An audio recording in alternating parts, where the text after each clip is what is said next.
నమస్తే SR7 TV news కి స్వాగతం. ప్రజా ప్రతినిధులు, అధికారులు ప్రజల నుంచి మన్ననలను పొందుతూ ముందుకు దూసుకెళ్తున్న SR7 TV news channel Annamayya జిల్లా Rayachoti. SR7 TV news channel 2025 నూతన సంవత్సర క్యాలెండర్ను ప్రారంభించిన Rayachoti rural circle inspector Varaprasad Raju, Ramapuram మండలం police sub inspector Venkata Sudhakar Reddy. ఈ సందర్భంగా సర్కిల్ ఇన్స్పెక్టర్ వరప్రసాద్ రాజు మాట్లాడుతూ SR7 టీవీ న్యూస్ ఛానల్ యాజమాన్యానికి, సిబ్బందికి, రిపోర్టర్లకు, ప్రజలకు నూతన సంవత్సర శుభాకాంక్షలు తెలియజేస్తూ దేశ అభివృద్ధికి ఉపయోగపడే యువత చెడు వ్యసనాలకు బానిస కాకుండా మంచి అలవాట్లను అలవర్చుకొని వారు అనుకున్న లక్ష్యాన్ని సాధించుకొని సమాజానికి మార్గదర్శకంగా నిలిచి సమాజంలో ఉండే చెడును పారద్రోలి మంచిని తెలియజేస్తూ దేశ అభివృద్ధి కోసం పాటుపడాలని, అలాగే ద్విచక్ర వాహనాల మీద వెళ్లే ప్రతి ఒక్కరూ హెల్మెట్ ధరించి ప్రమాదాలకు గురి కాకుండా వారి విలువైన జీవితాన్ని కాపాడుకోవాలని తెలియజేశారు.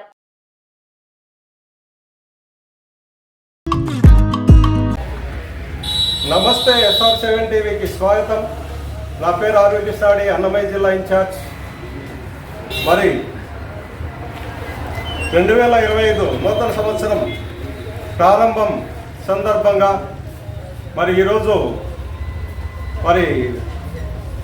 సంక్రాంతి పండుగ సందర్భంగా శాంతి భద్రతలకు విఘాతం కలగకుండా విజయవంతంగా శాంతి భద్రతలను పరిరక్షించడం జరిగింది మన రామాపురం పోలీస్ స్టేషన్ ఎస్ఐ గారు. ఈరోజు మన SR7 టీవీ ఛానల్ యొక్క క్యాలెండర్స్, నూతన సంవత్సరం క్యాలెండర్స్ ప్రారంభం కూడా చేయడం జరిగింది. ఈ నూతన సంవత్సరం సందర్భంగా ప్రజలకు ఒక సందేశంగా శాంతి భద్రతల పట్ల తీసుకోవాల్సిన జాగ్రత్తలు ఏంటి, అలాగే శాంతి భద్రతలకు ప్రజల విఘాతం కలగకుండా ఒక సందేశాన్ని తీసుకుందాం. నమస్తే సార్. ప్రజలు కొంతమంది శాంతి భద్రతల పట్ల తెలియక వివిధ రకాలైన అక్రమమైనటువంటి మార్గాలు నడుస్తుంటారు. అలాంటి వారి కోసం సందేశంగా మీరు ఇవ్వండి సార్, ఒక మెసేజ్. రామాపురం మండల ప్రజలందరికీ నూతన సంవత్సరం మరియు సంక్రాంతి శుభాకాంక్షలు. 2025 సంవత్సరంలో మీరు అందరూ యువత కానీ, మిగతా వారు కానీ, బైక్ పై వెళ్ళేవారు ప్రతి ఒక్కరూ హెల్మెట్ ధరించాలి. హెల్మెట్ ధరించి కార్లో వెళ్ళేవారు సీట్ బెల్ట్ ధరించండి. ఈ సంవత్సరం 2025 సంవత్సరంలో ఎటువంటి పరిస్థితుల్లో మనం యాక్సిడెంట్ రేటును చాలా తక్కువ గణనీయంగా తగ్గించాలని అనుకున్నాం.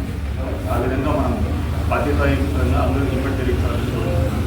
అలాగే ముఖ్యంగా యువత, కాలేజీ చదివేవారు, కాలేజీ అయిపోయిన వారు కూడా ఈ చెడు వ్యసనాల కంటే గంజాయి, మద్యానికి బానిస కాకుండా కుటుంబంతో అందరూ ఆనందంగా గడపాలని, మీ అనుకున్న లక్ష్యాన్ని చేరుకొని ఈ సంవత్సరం అందరూ సుఖ సంతోషంగా ఉండాలని మనసారా కోరుకుంటున్నాను. Thank you sir.